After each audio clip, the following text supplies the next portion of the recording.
n'oubliera jamais. Alors mes amis, le deuxième jour, j'ai encore prêché la prédication, c'était celui qui est en vous est plus grand que celui qui est dans le monde. Alors là, quand j'ai prêché, pendant la prédication pasteur, je vois qu'on m'amène un homme qui était tombé d'un arbre de 12 à 13 mètres de haut. Alors, sa colonne vertébrale était cassée ici. Son bassin était écrasé. C'est que je dis, je lève ma main vers le ciel. Dieu est réel au jour du jugement. Je serai jugé pour ça si je ne disais pas la vérité. Parce qu'il y a un Dieu réel. Et il y a un ciel réel. Amen. Ma femme était là. Et il y a eu un frère et 3 folles qui étaient venus aussi dans la campagne ce deuxième jour. Le bassin de Zéline était aussi écrasé. Et le Zéline sortait par la sombre. Et on lui a fait un sachet où le Zéline le faisait passer. Il était alité là pendant 2 mois. Au village, 1 mois. À l'hôpital, 1 mois. Les médecins lui ont dit à son père, votre enfant pourra. Il y a une possibilité pour lui de vivre encore. Il va mourir très bientôt.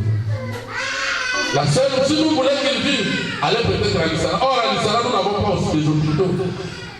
Le vieil histoire que les Belges ont laissé dans le monde. Alors ils ont entendu que le pasteur m'a dit à fils. Quelqu'un qui ne se tenait pas, il n'était qu'arrêté comme ça.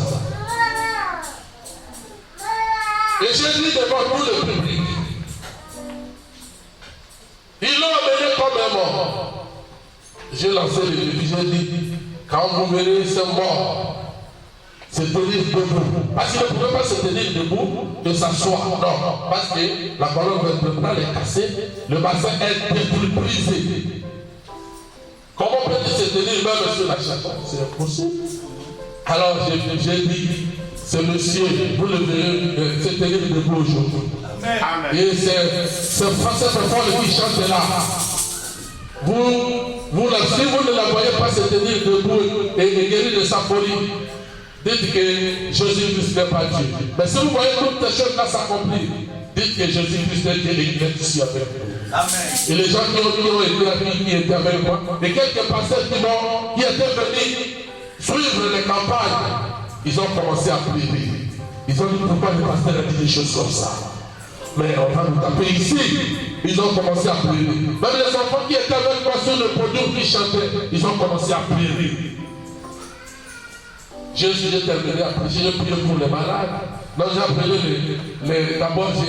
j'appelle d'abord pour le salut des hommes les plus importants. Quand nous prêchons l'évangile, la chose la plus importante, c'est le salut des âmes. Les enfants de Dieu qui donnent leurs âmes à Dieu, qui se font baptiser au nom de Jésus-Christ. C'est ça la première chose. La valeur de l'évangile d'abord, c'est ça. Les guérisons, les miracles ne sont que des apports pour attirer les enfants de Dieu vers leur Père. Amen. Amen. Et j'ai prié pour les malades. Très souvent, je ne touche pas les malades. Comme ils sont nombreux, je vais toucher qui et laisser qui. J'ai pris tout simplement. Alors, mes amis, j'ai terminé à prier. Et j'ai vu ceux qui étaient guéris venir monter au podium donner des témoignages. Quelque temps, je me suis dit, il faut que je me dirige. Bon, je ne sais pas ce qui m'a amené aussi à faire ça. Je suis descendu du podium, vous pouvez voir dans les photos, les gens me soutenaient pour que je descende, non pas par l'escalier, mais descendre seulement par devant comme ça. Ils m'ont soutenu. Je suis descendu et j'ai prié pour une femme qui était tombée là par le mari de lui et tout. Quand je l'ai vu se lever, je me suis dirigé maintenant vers cet homme qui était habité là. Et les gens commençaient à dire, il a fui. Mais non. Les gens sont toujours comme ça. Et je suis descendu, je suis allé là-bas. J'avais mon micro sur la main et je me suis agenouillé devant le Messie. J'ai éloigné mon micro de ma bouche. J'ai dit, Seigneur, guéris cet homme. J'ai déjà dit que cet homme se référa. Alors qu'il est venu au nom de Jésus. Pour la folle là, je ne l'ai pas touché. Et j'ai terminé à prier pour l'homme. Je suis encore rentré sur le podium. Quand je monte sur le podium, j'entends les cris là-bas derrière. Le monsieur s'est relevé debout. Il s'est relevé debout. Son colonne vertébrale qui était cassé, il s'est remis à sa place. Et le bassin qui était brisé s'est remis à sa place. Et il avait la sonde qui lui empêchait, le sachet de désirer de l'empêcher de marcher. Alors quand il ne pouvait pas marcher là, on l'a fait s'asseoir 6 000 chefs. Et tout le monde m'a abandonné, la campagne m'a abandonné pour ne suivre que ce monsieur-là. J'ai dit, oh mon Dieu. Après quelques témoignages, les gens sont venus, ils m'ont dérobé. Je suis sorti de la foule et je suis parti. C'était un samedi soir. Le dimanche matin, la fille qui avait des folies est partie voir le pasteur de cet endroit et elle a dit, pasteur, merci. Dieu m'a guéri complètement. Mais écoute l'histoire de ma maladie. Je me vois bien. Je ne suis pas marié. J'ai fait 4 enfants dans le célibat. Alors j'étais parti voir le féticheur pour qu'il me fasse le fétiche afin d'avoir un bon mari qui a des moyens pour soutenir ma vie. Alors le féticheur m'a demandé 4 enfants. Et les 4 enfants, ce sont les seuls 4 enfants de Dieu. Si je lui donnais 4 enfants, moi je resterais avec quoi? Quand j'ai refusé, c'est la raison pour laquelle je suis tombé dans cette maladie. Et Dieu m'a guéri. Et j'étais encore à la maison, la nouvelle femme m'est arrivée, m'est parvenue là où j'étais. Ma femme qui est là, elle sait que c'est la vérité parce qu'on était avec elle. Oh mes amis, le dimanche j'arrive à l'église, je cherche, où j'ai demandé, où est le monsieur qui était guéri hier dont la colonne vertébrale était cassée et tout. On a dit qu'il est ici, il est en train de chanter, il est en train de battre les mains pour le Seigneur. Mais je ne le vois pas debout. Ils ont dit non parce qu'il a des sorts de Jésus. Oh! Il a encore des sorts de Jésus jusqu'à maintenant. Ces sorts-là ne sont pas des sorts de moi et de mon Jésus. Ce sont vos sorts, vous, la famille et vos médecins. Mais pas Jésus, parce que Jésus l'a déjà guéri. Après, mes amis, j'ai dit maintenant la fille qui était guérie de la folie. On lui a dit non, le démon l'a encore saisi. Amenez-le-moi ici. Le démon le saisit comment? Il était déjà guéri. J'ai dit, toi, Satan, le mal qu'elle voulait de toi, puis ne le lui a pas donné. Quelle redevance elle a encore envers toi? Elle n'a pas gagné. Sauvez le nom de Jésus. Oh mes amis, le ciel est réel. Aujourd'hui nous parlons, cette fille cherche à me voir, mais maman n'a pas encore. Il est à 60 ou 70 km de là où je suis. Elle est parfaitement guérie depuis ce soir-là, de dimanche. Sa maman m'attendait seulement pour demander, donnez-nous à nous attendons pour nous donner l'argent pour le transport. La fille était complètement là. Mes enfants, mes filles, moi je suis le père de beaucoup de filles et je suis votre papa.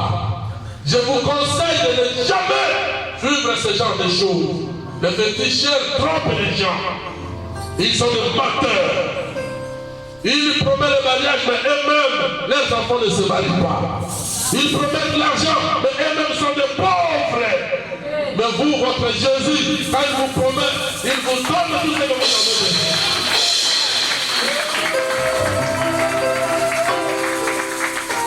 Alors je suis rentré à l'Israël parce que j'ai commencé à donner des témoignages du voyage. Et je suis arrivé à ce témoignage de ces garçons-là. Quand je parlais, une femme était là. Il avait son frère qui était tombé de l'arbre il y a 8 ans. Et 8 ans, il ne faisait que se déformer.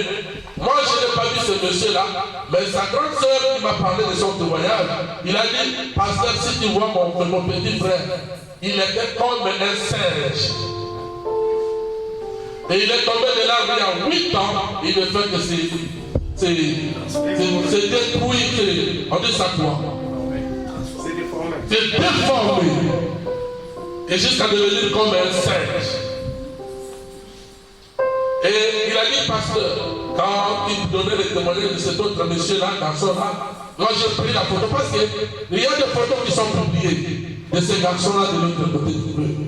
Alors la sœur a pris la photo. Cet ingénieur a dit, Seigneur, si tu es le Dieu de cette famille-là pour guérir cet autre garçon-là, mais est-ce que tu ne peux pas avoir pitié de moi pour mon garçon qui ne fait que partir et se déformer?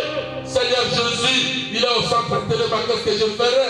Je l'ai amené là. Maintenant qu'il est tombé de l'arbre, ça fait 8 ans. Moi je t'ai venu, je pensais que je vais l'aider, mais sans succès. Si tu peux m'aider comme tu as aidé ces garçons ici, Dieu a écouté pasteur. Le ciel est réel. Au moment où je vous parle maintenant. Alléluia. Qu'elle faisait ça, la sœur faisait ça sans que moi je le sache. Seulement 2 ou 3 semaines plus tard, la sœur m'apporte son frère qui dit, pasteur, cet enfant, tu as prié pour lui et il est guéri. Écoute l'histoire de sa maladie. Il a commencé à me raconter cela. Je dis, mais moi je n'ai pas prié pour lui. Il a dit, non, écoute. Il commence à me dire les jours où il donnait le témoignage. Moi j'ai pris la photo de celui qui était guéri là de l'autre côté. Et j'ai commencé à pleurer à mon Dieu. J'ai dit, le Dieu qui a guéri cet homme-là, il ne peut pas aussi guérir mon frère. Nous étions dans le centre de tellement de dégâts, il marche maintenant. Maintenant je te rapporte pour que tu pries pour lui. Moi je dis, mais non, ce n'est pas ma foi, c'est ta foi à toi qui l'a guéri. Comment tu veux encore que je prie pour lui? Il dit, parce qu'il ne parle pas encore, il n'entend pas encore, parce que quand cette fracture-là a détruit tout son corps, ça a enlevé aussi ses paroles et son bruit. Il ne pouvait pas parler, il ne pouvait pas parler. Mais il ne parle pas toujours, il n'entend pas toujours. Et regarde comment ses doigts sont encore recroquevillés comme ça. Il faut que tu pries. J'ai dit, bon, à cause de ça, je prie, mais ce n'est pas ma foi, c'est ta foi à toi qui a guéri et a sauvé ton frère. Seigneur Jésus, qu'il soit fait à cet enfant selon la foi de sa grande sœur. Guéris-le au nom de Jésus. Parce que la sœur est revenue pour dire que votre monsieur, c'est lui qui prépare dans la maison maintenant. Et on l'a frappé, et les 300 ans de devenir normal. C'est jamais de les voir. Ils l'ont amené à l'église. Quand les témoignages se donnaient, la majorité des gens commençaient à pleurer. Et le monsieur lui-même commençait à entendre et à parler. On lui a donné le micro. Et il a dit, oh le Dieu du pasteur Bandé, qui m'a guéri. Et ce Dieu continue toujours à travailler avec son serviteur. Oh merci parce que Dieu m'a guéri. Le monsieur qui ne parlait pas. Tout ça c'est pour vous dire que votre Dieu est réel. Pas moi, c'est toujours lui. Je vous l'ai dit, pour que vous aussi, vous preniez ce même Jésus-Christ. Que vous feriez des miracles, vous feriez de grandes choses à cause du testament que vous avez dit. On ne croit pas à Jésus pour rester le même comme on était venu. Non, quand vous croyez à Jésus, vous deviendrez un autre Jésus. Je crois que je dois m'arrêter la place. Et je dois m'arrêter la congrégation. Je suis très heureux d'être au milieu de vous. Et de parler à ce peuple merveilleux. Que le Seigneur vous bénisse richement, mes amis.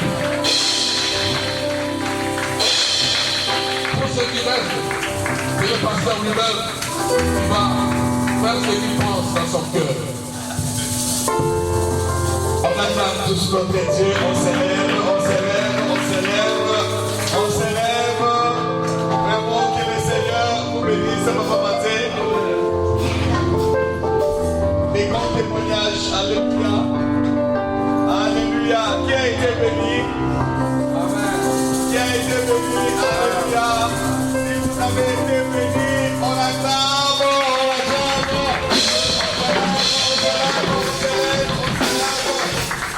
Oh, quel message!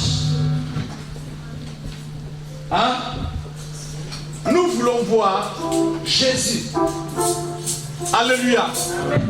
Il y a des gens qui vont à l'église non pour voir Jésus, mais pour voir les autres. Comme conséquence, il viendra apporter le monde à l'église. Il viendra pour calomnier les autres, il est prêt à faire n'importe quoi. Alléluia. Indiscipliné. Alléluia. Parce que lui, son souci n'est pas de voir Jésus à l'église. Alléluia. Il ne vient pas à l'église pour voir Jésus en soi. Il vient à l'église parce que l'autre est parti à l'église. Il vient à l'église en rentrant, il garde le même caractère. On ne peut jamais rencontrer Jésus et garder le même caractère. Non, non, non, non, non, non, non, non. Jamais. Tu ne peux pas être ici, dans cette église, alors que tu as des gens dans la même église que vous ne parlez pas. Alléluia. Alléluia. Alléluia. Là, vous ne venez pas rencontrer Jésus. Alléluia. Alléluia. Alléluia. On ne vient pas rencontrer Jésus à l'église tout en étant escroc. Là, vous n'avez jamais rencontré Jésus. On ne vient pas rencontrer Jésus à l'église tout en étant prostitué. Là, vous n'avez jamais rencontré Jésus. On ne vient jamais à l'église. Vous rentrez à la maison, vous commencez à vous chamailler. Vous n'avez jamais rencontré Jésus. On ne vient pas à l'église. Après l'église, vous commencez à vous battre. Vous n'avez jamais rencontré Jésus. On ne vient jamais à l'église pour chercher une femme. Please. Beaucoup de gens ont cru que à l'église c'est là où se trouvent des femmes. Détrompe-toi. Détrompe-toi. Aujourd'hui à l'église, c'est plus là où se trouvent des hypocrites. Alléluia. Amen. Beaucoup ont cru que non, à l'église, je vais trouver un homme. Beaucoup se sont retrouvés des figures transformées, mais par un frère.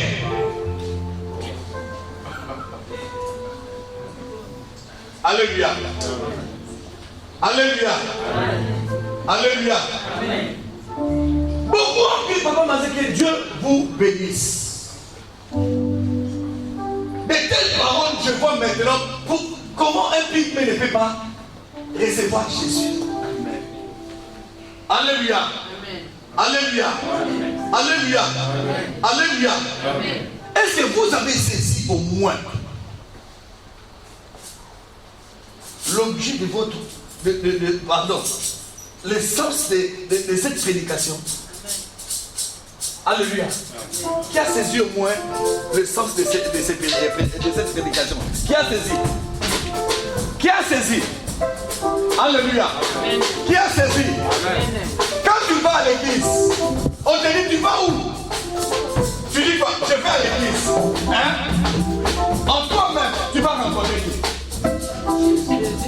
Tu vas rencontrer Jésus, hein? Après tu restes escroc. Hein? Tu vas rencontrer Jésus, après tu as deux fiancés, trois fiancés. Hein? Hein? Alléluia. Alléluia. Tu vas rencontrer Jésus alors que tu as une copine turque, hein? Musulmane.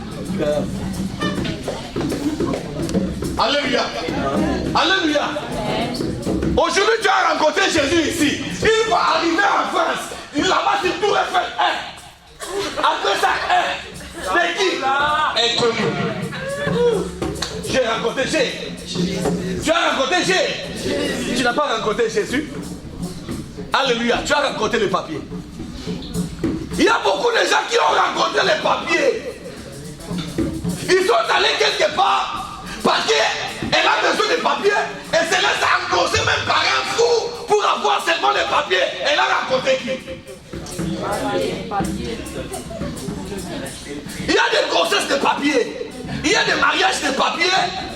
Alléluia. Mais des frères et des sœurs. Quelqu'un qui va en Europe, 6 mois après, elle est grosse. De qui? D'un inconnu. pour avoir les papiers, elle se laisse par un inconnu posséder de la tête aux pieds. Mais pour avoir seulement les papiers, tu me diras que tu as rencontré Jésus. Tu me diras que tu es une fille de Dieu. Alléluia. Du côté des frères, ils ont eu des fiancés au pays. Arrivé ici, si tu vas te marier, marie-toi là-bas. Moi je cherche la femme de papier. Tu commences à chercher des infractions. Tu deviens au roulage. On m'a dit que tu étais sorti là. Hier, tu as fait une heure.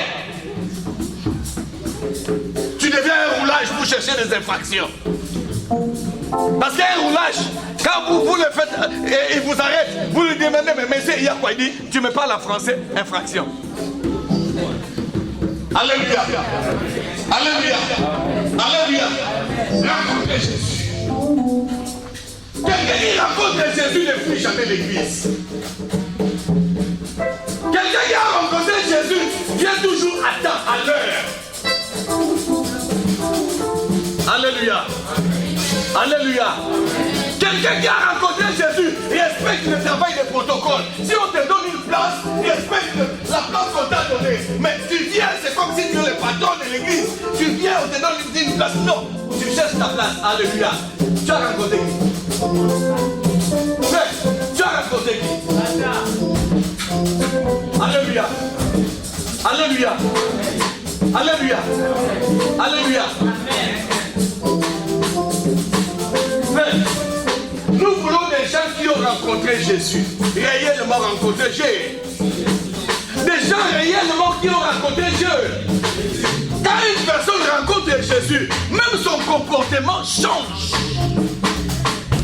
Son attitude change, son habitude change. Alléluia. Alléluia. Alléluia. Il était ses faces, il devient fier. Sur cette fière, je bâtirai mort. Vous savez, parmi les 12, il y avait un qui n'avait pas chanté. Vous savez c'est qui? Judas. Judas avait fait des miracles. Jésus a envoyé Judas. Il est allé accompagner les autres. Ils ont fait des miracles. Mais une chose est vraie, Judas était toujours païen. Malgré que Jésus a dit que non, il y a quelqu'un ici qui va me trahir. Judas a écouté, mais Judas était toujours païen. Jusqu'à ce qu'il il a accompli. Il y a des gens qui sont comme les Judas ici. Ils ont écouté la prédication. Mais après, ils vont commencer à escroquer. Alléluia. Alléluia. Alléluia. Alléluia. Alléluia. Il y a des gens qui sont encore comme des Judas. Hein? Il a déjà 4 fiancés, hommes samaritains. Pas la femme samaritaine, mais homme samaritain. Nous voulons des gens qui ont rencontré Jésus.